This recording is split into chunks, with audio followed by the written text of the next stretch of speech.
यीशु Christ के नाम से आप शिष्य और दुआ करते हैं। आपकी पवित्र कलाम पिताजी की वचन एक आप प्रकाश को ताकि तेरे वचन को सुनकर समझ सके। धन्यवाद के साथ यीशु मसीह के नाम से आमीन। हालेलुया। जब हम परमेश्वर का वचन पढ़ेंगे तो मत्ती के सुसमाचार उसकी 6 अध्याय और वचन 26 में लिखा गया, आकाश की पक्षियों को देखो, ये ना तो बोते हैं ना काटते हैं और ना खत्तों में बटोरते हैं, तो भी तुम्हारा स्वर्गीय पिता उनको खिलाता है। क्या तुम उनसे अधिक मूल्य नहीं रखते? समझ में है? आकाश की पक्षियों को देखो कि ना तो बोते और ना कटते हैं। आपको मैं आज जो संदेश को लेकर के जाना चाह रहा हूं, आकाश की पक्षियों को देखो। आकाश की पक्षियों से आप क्या सीख सकते हैं?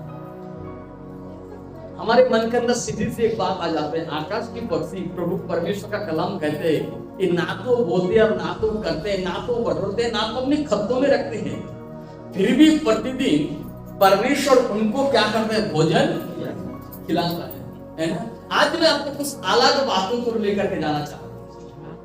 ये बिल्कुल है कि परमेश्वर यीशु से जो वचन को बोल रहा है, हालेलुया, इसमें कोई कुमति की बात नहीं है। वो कहते हैं कि मैं क्या करूंगा? आकाश की पक्षियों को ना बोते हैं ना काटते हैं, फिर भी उनको खिलाता, उनको पालता, उनकी हर एक जरूरत को, उनके भोजन का प्रबंध परमेश्वर। क्या केवल परमेश्वर आपको उसको भोजन तक सीमित रखना चाहते हैं? क्या परमेश्वर खाली भोजन तक की आप पर उसको रखना चाहते हैं कि इनको भोजन मिल जाए तो शायद काफी हो जाएगा? नहीं, बिल्कुल ऐसा नहीं है। मैं आज आकाश की पक्षियों से कुछ उदाहरण के साथ आपको कुछ बातों को बताना चाहता हूँ। पक्षियां जो है, परमेश्वर केवल उनको भोजन नहीं, भोजन तो उनको प्रतिदिन देता है। भोजन तो उनको प्रतिदिन, वो सुबह जो निकलता है, शाम को संध्याकाल के समय घोंसले में वापस आते हैं। लेकिन परमेश्वर जो है उसे हर रोज उसकी भोजन का क्या करता है? प्रबंध करता है। अभी तक आपने कभी ऐसा सुनते हो कि लोग बिना खाए मर गए, भूखे मर गए करके? नहीं, आप कोई बार सुनेंगे लोग खा के मरा, नहीं तो पी के मरा, है ना? कोई ना कोई बात है ऐसा। लेकिन आप एक बात सोचिए कि परमेश्वर के बोलना क्या चाह रहा है? आकाश की पक्षी को हम देखें, कितने लोग देखना चाहते हैं? इससे पहले कितने लोग पक्षी को देखे? सभी ने देखा है ना। लेकिन आज पक्षी क्या है, बाइबल उसके बारे में क्या बता रहा है ना? केवल भोजन तक सीमित नहीं, उसके अंदर कुछ और बातें हैं जो परमेश्वर कह रहा है, यीशु मसीह कह रहा है, उसकी और आप पर उसको देखने की क्या है? जरूरत है। देखिए आपके बाइबल में लूका की सुसमाचार उसका 24 अध्याय 12 अध्याय और वचन 24 में क्या लिखा है? कौवे पर ध्यान दो, ये ना तो बोते और ना काटते, ना उनके भंडार और ना खत्ते होते हैं, तो अभी परमेश्वर उन्हें पालता है। तुम्हारा मूल्य पक्षियों से अधिक है। अब किसके नाम आया? कौवे के। इससे पहले मैंने क्या बोला? आकाश की पक्षियों को देखो, उड़ना है। हालेलुया। इधर ध्यान दीजिए। अब यह कौवा हो गया, बगुला हो जाएगा और कबूतर हो जाएगा। जितने उड़ने वाले पक्षी वो उड़ते तो है,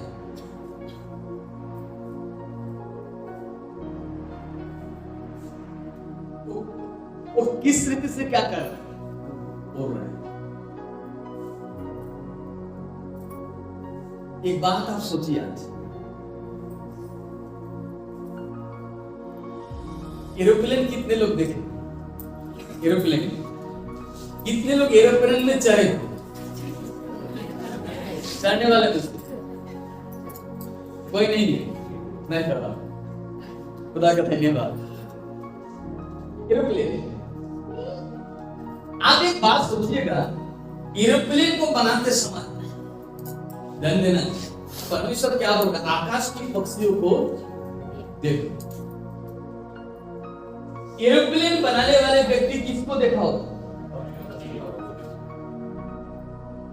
आकाश की पक्षियों को देखा। ध्यान देना मेरे बात।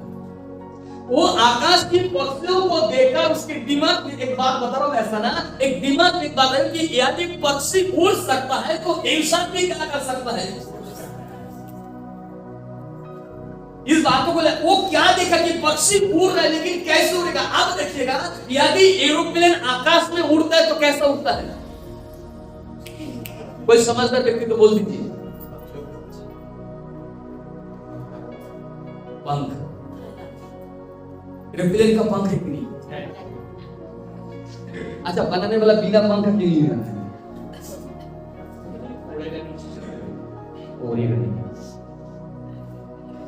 मेरे बोलने को पता। यदि एक एरोप्लेन उड़ रहा है, यदि एक एरोप्लेन उड़ रहा है तो उड़ने के पीछे कारण है, मैं सोचता हूँ कि पक्षी के रूप दे दिया गया है ना, उसका जो पंख है वो पंख दे दिया गया। अब वो प्लेन क्या उड़ रहा है, मेरे मतलब टोटल बात ये होती है कि उसने पक्षी से कुछ बातों को लेकर मेरे खुदा का कलम कह रहा है, आकाश की पक्षियों को क्या करो देखो, ये ना तो बोते हैं ना तो काटते, खुदा उनको पालता है, लेकिन आम पर मैं केवल पेट की तरफ नहीं, आम पर मैं उसके उड़ने की तरफ भी फॉलो करने की क्या है।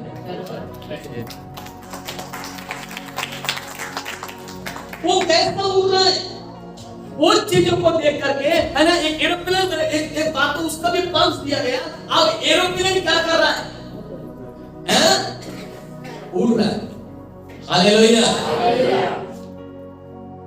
एक वचन पढ़ेंगे क्या? अय्यूब की पुस्तक 38 अध्याय और वचन 41 पढ़िए। हाँ, जब कौवे के बच्चे परमेश्वर की दुहाई देते, फिर जब कौवन के बच्चे परमेश्वर की दुहाई, ध्यान देना, फिर जब कौवन के बच्चे परमेश्वर की दुहाई देते हैं, निराहार उड़ते फिरते हैं, क्या करते हैं? निराहार उड़ते फिरते हैं, तब उसको हाँ, आहार कौन देता है? तब उनको आहार कौन देता है? बेटा फिर से पढ़ेंगे। फिर हाँ, जब कौवे के बच्चे हाँ, परमेश्वर की दुहाई देते हुए, ये किसकी दुहाई दे रहा है? परमेश्वर। एक कौवा के बच्चे, बोलने वाले बच्चे जो है परमेश्वर की दुहाई देते हुए निराहार उड़ते फिरते हैं, आगे बढ़िए, तब उनको आहार कौन देता है? तब उनको आहार कौन देता है?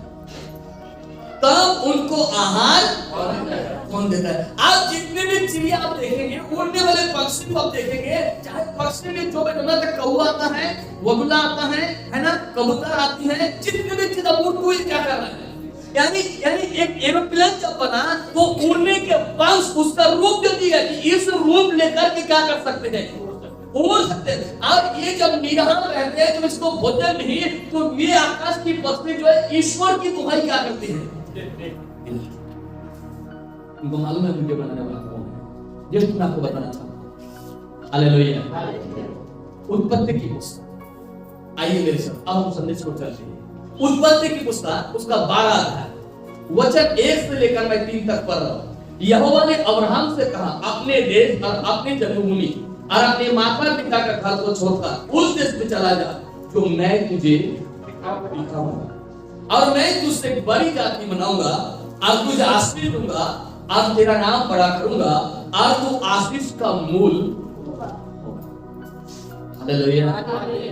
और जो तुझे आशीर्वाद दे उन्हें मैं आशीष दूंगा, और जो तुझे कोसे उसे मैं श्राप दूंगा, और भूमंडल के सारे कुल तेरे द्वारा आशीष पाएंगे। किसके द्वारा? यदि एक पक्षी को देखकर एक प्लेन का स्वरूप ऐसा दिया गया हो सकता है। अब यहाँ पर बाइबल कह रहा है ना, भूमंडल के सारे कुल तेरे द्वारा आशीष किसके द्वारा? अब्राहम के द्वारा, है ना। तो अब्राहम को परमेश्वर क्या बोला? अपने देश, अपनी जन्मभूमि, अपनी सब कुछ छोड़कर उस देश में क्या कर? चला जा जो मैं तुझे क्या करूंगा? दिखाऊंगा। हालेलुया। और मैं तुझे बड़ी जाति, परमेश्वर वादा कर, एक बड़ी जाति बनाऊंगा और तुझे आशीष दूंगा, तेरा नाम महान इन्हें बड़ा करूंगा और तू आशीष का। आगे कहते हैं जो तुझे आशीर्वाद दे उससे मैं आशीष दूंगा, जो तुझे कोसे उसे मैं साथ दूंगा और भूमंडल के सारे कुल तेरे द्वारा आशीष पाएंगे। यदि अब्राहम की आशीष पाना है, यदि अब्राहम की आशीष आपका मुझको चाहिए तो क्या करना पड़ेगा? नहीं बोलो ना, हाँ कुछ तो आप बोल रहे हैं। अब्राहम के जैसे,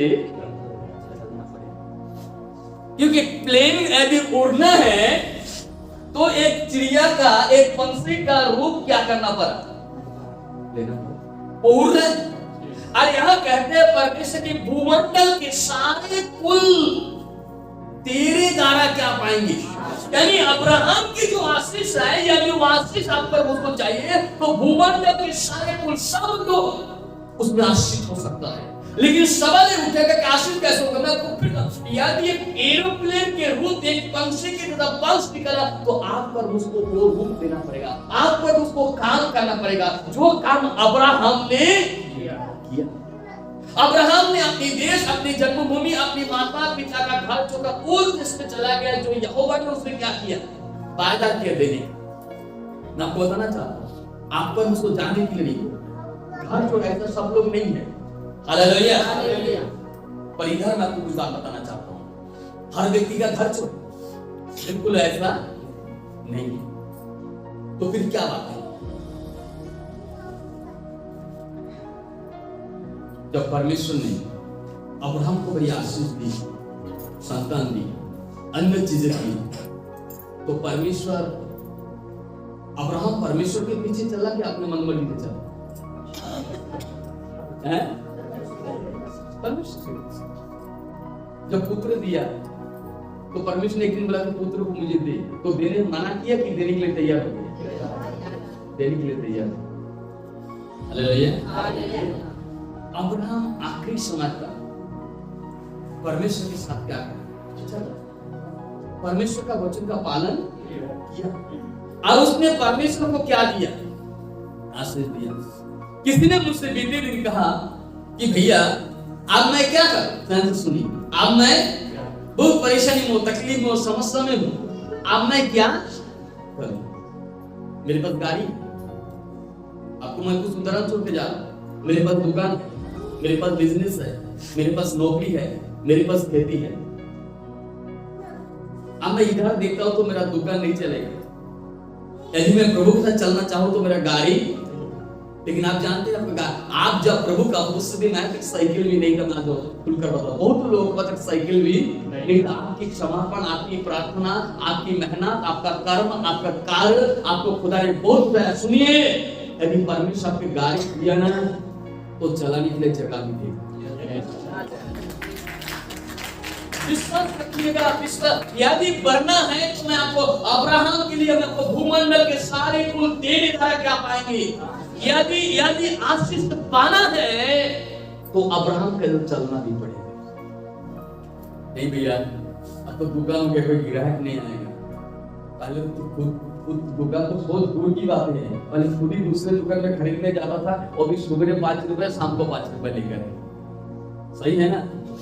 आज यदि तुम्हारे लिए खुदा दुकान दिया वो दुकान चलने के लिए परमेश्वर को विश्वास किया। हालेलुया। लेकिन कई बार हमें अपनी मन जो है, हमें क्या करती है? धोखा देती है। इसलिए बाइबल कहती है कि तेरे मन में असाध्य रोग क्या है? हम पहले से सोचते हैं कि हम क्या करेंगे, कैसे चलेंगे, है ना? इस दिन कोई शनिवार दिन मैं आपको खोलकर बताना चाहता हूँ, परमेश्वर कहता है भूमंडल के सारे कुल तेरे द्वारा क्या पाएंगे? आशीष अब तभी पाएंगे जब हम अब्राहम के जैसा परमेश्वर का वचन का पालन। यदि खुदा ने बुलाया तो उसके पीछे क्या करना पड़ेगा? चलना। इसलिए बाइबल कहते हैं जो कोई हल पर हाथ रखकर नीचे को मुड़ करके देखते हो परमेश्वर के राज्य की योग्य। कहा लिखा है? लूका 9:65 लूका 9 का 62 आज ग्रुप में डाला था क्या? पता नहीं सर का हैं? डाला था नहीं? मैं देखते हैं हालेलुया। हालेलुया। अब बहुत लोग हाथ पर हाथ रख के पीछे को मुड़ कर क्या कर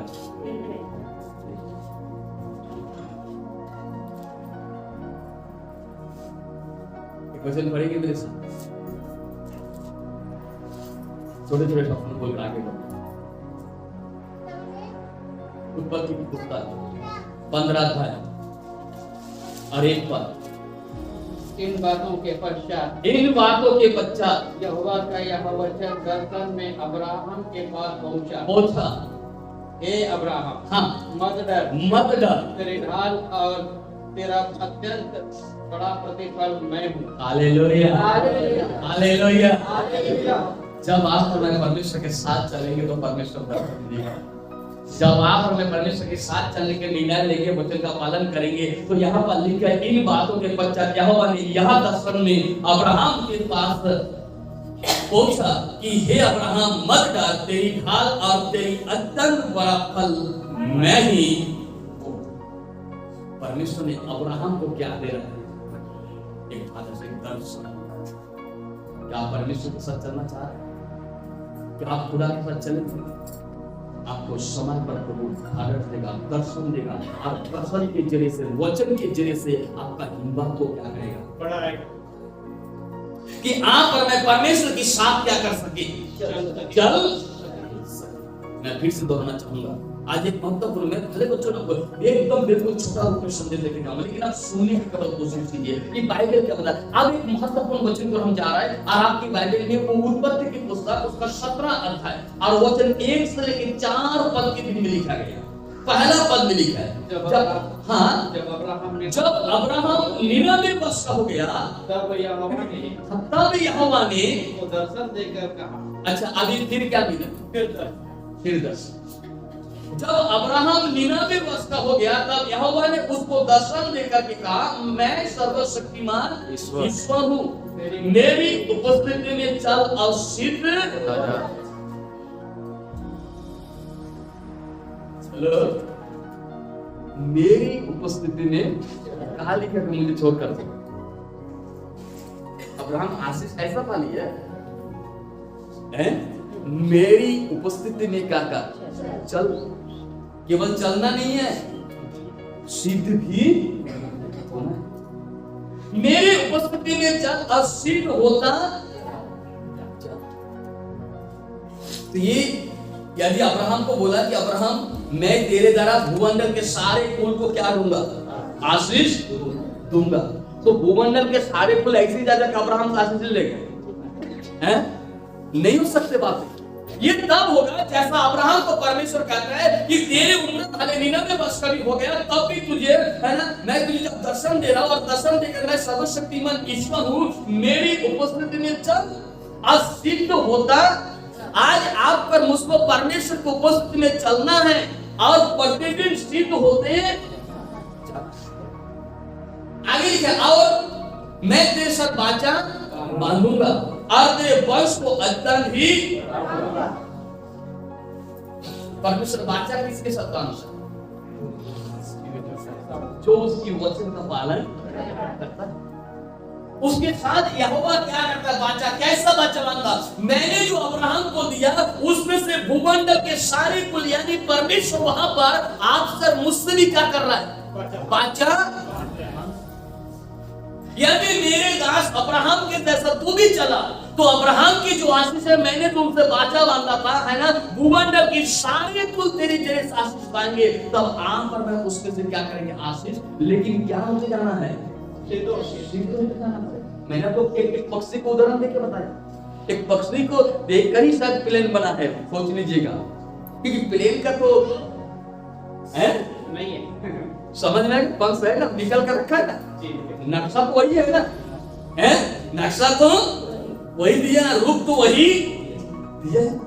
हालेलुया। तो परमेश्वर का जो वचन है, जो वचन को पालन करके अब्राहम चलता रहा, आप परमेश्वर फिर दर्शन देकर गए, वो भले ही 99 वर्ष का हो गया तो कोई बात नहीं। हालेलुया। दर्शन देकर मैं सर्वशक्तिमान ईश्वर हूँ, तुम मेरी उपस्थिति में क्या कर, मतलब प्रतिदिन आप पर मुझको परमेश्वर की उपस्थिति में चलने की क्या है, आप प्रतिदिन सिद्ध होने की क्या है। यदि आपने ये काम कर लिया, हालेलुया, तो वचन को मैं कहता मैं जैसे बादशाह बनूंगा वंश को अत्यंत ही, हालेलुया। तब अब्राहम मुंह के बल गिरा और परमेश्वर उससे यूं बातें कहते। तब अब्राहम मुंह के बल गिरा। किसके साथ? और कोई जगह नहीं। आज आप पर मुझको मुक्त की बात परमेश्वर के साथ देने के लिए धन्यवाद करना है। हालेलुया। और मुक्त को बार क्या किया, और परमेश्वर उससे यूं बातें परमेश्वर उससे बातें करता है जो सीध होना चाहता है। परमेश्वर उससे बातें करता है जो उसके में चलना। ये बोलने के तक कोई आज ऐसा, यदि आपको विश्वास होना है, यदि परमेश्वर आपको उसकी इस्तेमाल करना है, तो मैं आपको बताना चाहता हूँ, आकाश की पक्षी को खुदा केवल खिलाता नहीं है, परंतु आकाश की पक्षी आसमान में उड़ती है। और पवित्र ग्रंथ के अनुसार मैं आपको एक बात और बता देता हूँ, सुनिएगा। बाइबल कहता है जिस दिन प्रभु यीशु मसीह का आगमन होगा, उस दिन आपको और मुझको भी एक दिन आसमानों में उड़ने का मौका मिलेगा। क्योंकि बाइबल कहते हैं कि तू बादलों पर क्या कहलाएगा। Hallelujah, hallelujah. तो केवल पक्षी का पेट नहीं भरता है, पक्षी उड़ता भी है। परमेश्वर ने केवल अब्राहम को बुलाकर अब्राहम का पेट नहीं भरा है, बल्कि अब्राहम को इतना आशीष दे दिया, इतना दे दिया। और वो कहते कि भूमंडल के सारे को जितने भी कुल से तुझ पर विश्वास करे, पवित्र ग्रंथ पर विश्वास करे, इस वचन का अनुकरण करे, अपने आप को सिद्ध करे और वचन के अनुसार चलते जाए, उन सभी फूलों को मैं क्या करूंगा। हालेलुया। खुदा को धन्यवाद देता हूं। भले अलग अलग जगह से, लेकिन परमेश्वर ने आशीष किया है और वो आगे भी आशीष करते रहेगा। लेकिन इसके लिए ये बात ये होगी कि आप पर मुझको उसका वचन के अनुसार क्या करना पड़ेगा। वचन 4 में लिखा है, देख मेरी बादशाह तेरे साथ बंदी रहेगी, इसलिए तू जातियों का समूह का मूल पिता हो जाएगा। हालेलुया। और बनाया कि नहीं?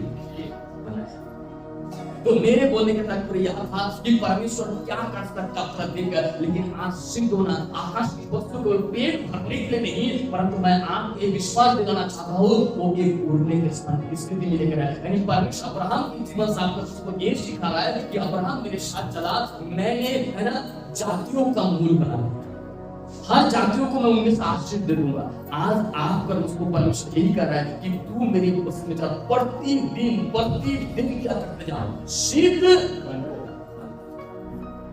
अब्राहम के दाएं बाएं बहुत लोग रहे, नहीं क्या, बहुत लोग, लेकिन अब्राहम परमेश्वर के साथ जो बाचा था, परमेश्वर जो अब्राहम से बांधा था, उस बाचा को उसने क्या किया, पालन किया। गलातियों की पत्री उसका 3 अध्याय वचन 29, गलाती 3:29, और यदि तुम मसीह के हो तो इब्राहिम के वंश और पट्टिका के अनुसार बारिश भी हो। कोई और एक दिन पढ़ेंगे? तब फिर हाँ 3:29, और हाँ? यदि तुम मसीह के हो तो अब्राहम के वंश और प्रतिज्ञा के अनुसार बारिश भी हो। और प्रतिज्ञा के अनुसार बारिश भी हो। किसके अनुसार? प्रतिज्ञा के अनुसार। यदि तुम मसीह में हो तो इब्राहिम के, क्या अब्राहम इब्राहिम के वंश है? हेलो, लेकिन यहाँ पर बाइबल में जो प्रतिज्ञा किया गया, जो वचन दिया गया, एक वचन का पालन करते हैं, तो आप पर मैं किसके वंश आया? पवित्र ग्रंथ के अनुसार, अब्राहम की, यहाँ ये स्पष्ट लिखा है इब्राहिम के वंश और प्रतिज्ञा के अनुसार, है ना, बारिश भी और तो अधिकार किसको मिलता है? पिता का, संपत्ति का, बारिश को, पुत्री को। हालेलुया। तो यहाँ ये स्पष्ट कर दिया, क्लियर कर दिया। हालेलुया।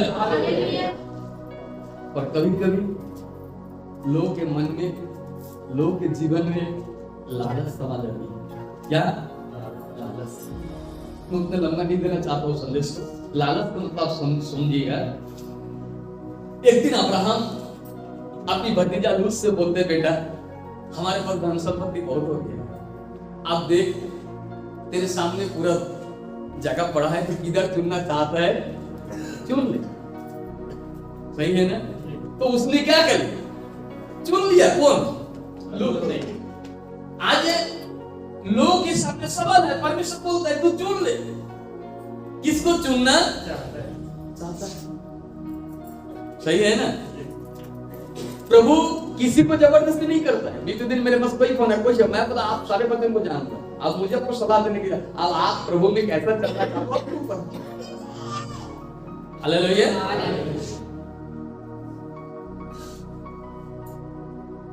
चुनने की जब बारी आए तो लोग किस रीति से चुन रहे उसको देखने का जरूरत है, किस नियत से चुन रहे उसको देखने की जरूरत। चुनाव का बात आ गया। आप एक वचन मेरे साथ थोड़ा पढ़ेंगे, अच्छा लगेगा।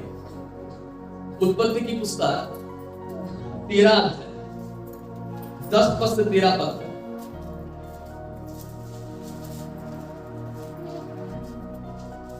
तब लूत ने आंख उठाकर यरदन नदी के पास वाली सारी तराई को देखा कि वह सब सिंची हुई है। जब तक यहोवा ने सदोम और अमोरा को नष्ट न किया था, तब तक सोवर के मार्ग तक वह तराई यहोवा की वाटिका और मिस्र देश के समान उपजाऊ थी। कैसा दिख रहा है? नहीं, खाली उपजाऊ नहीं, यहोवा की और मिस्र देश के समान उपजाऊ। मिस्र देश के समान। तो लूत को क्या दिखाई पड़ा? नहीं, वो अंदर से क्या सोच रहा होगा? ये तो यहोवा की वाटिका। आज लोगों को कई बार यही लगता है, चुनाव करते समय, है ना, वह फेल हो जाता है। आज जब इसको चुनने के बारी है तो क्या देख लिया? उपजाऊ। और देखने में क्या लग रहा है? वो चीज नहीं है। आगे बढ़िए, क्लियर हो।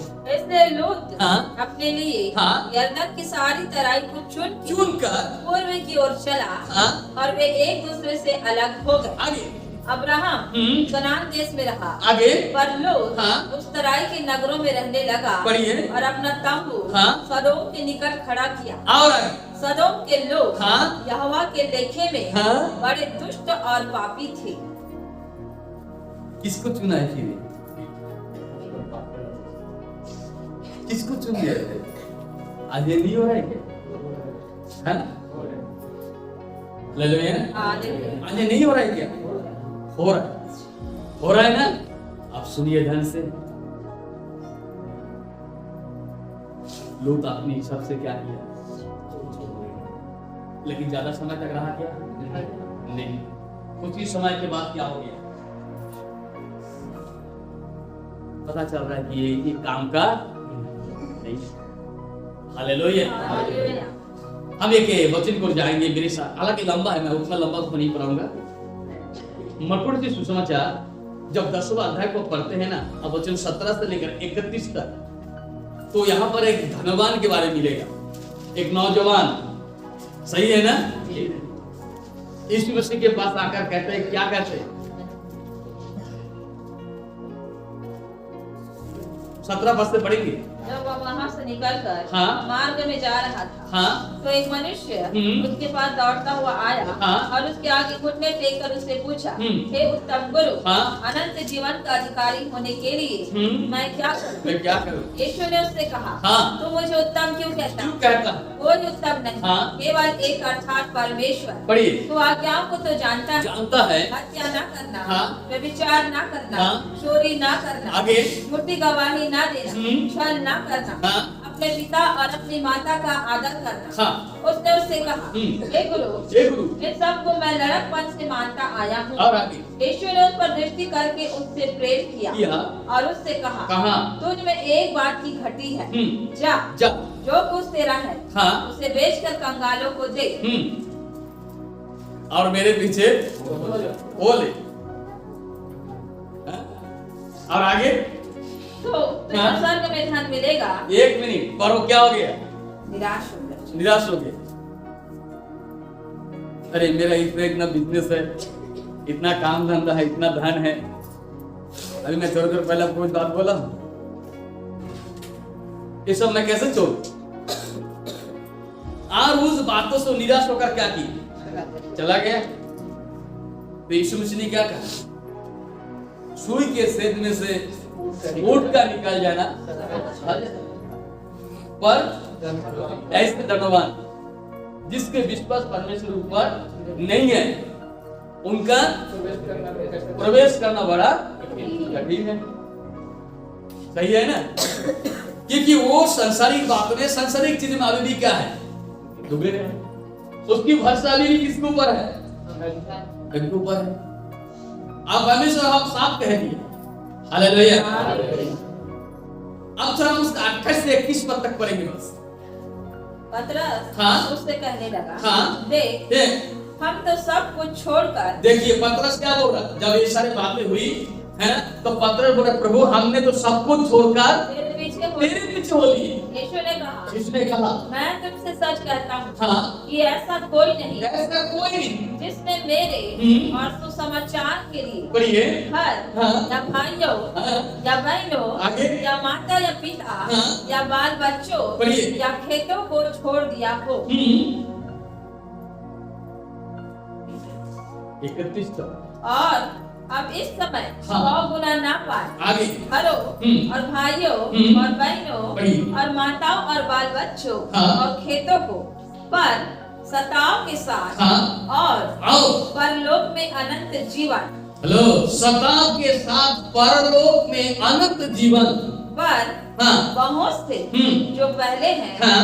पिछले होंगे हाँ। और जो पिछले हैं वे पहले होंगे। हो तो रहा है, जो पहले हैं पिछले वे पिछले होंगे। बरसों से प्रभु के साथ पीछे हो जाए, लेकिन जो नए हैं वो प्रभु में क्या हो रहा है? और यहीं तक नहीं, यहाँ तुमको सब कुछ मिलेगा और इसके बाद परलोक में भी अनंत जीवन मिलेगा। ये मैं नहीं, ये हमारी धर्म ग्रंथ होता है। हालेलुया। प्रभु यीशु को ध्यान दीजिए। मैंने आपको बताया आकाश की वस्तु को देखा, एक हवाई जहाज, एक एयरप्लेन, उसी का रूप है, वो होता है।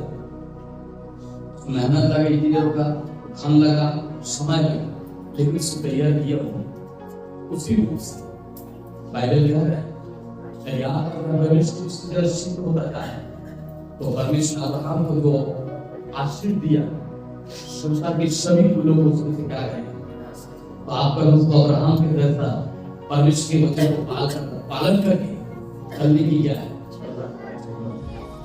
इसमें साफ पर उसकी पूरा क्या है? एक बोलने का तात्पर्य है कि आप पर उसको परमेश्वर के वचन का पालन करना पड़ेगा, उसके वचन का अनुसार चलना पड़ेगा। और यदि हम उसके वचन का पालन करते आगे बढ़े, ना करें, ना भयभीत, उसके संग चलते जाए, तो निश्चय है कि एक दिन यीशु मसीह जब दूसरे आगमन में लेने आए, तो आप और मैं उससे टकराएंगे और आप और मैं लोग के राज्य में प्रवेश करेंगे। खुदा के धन्यवाद हो, पिता जी को आशीष करें।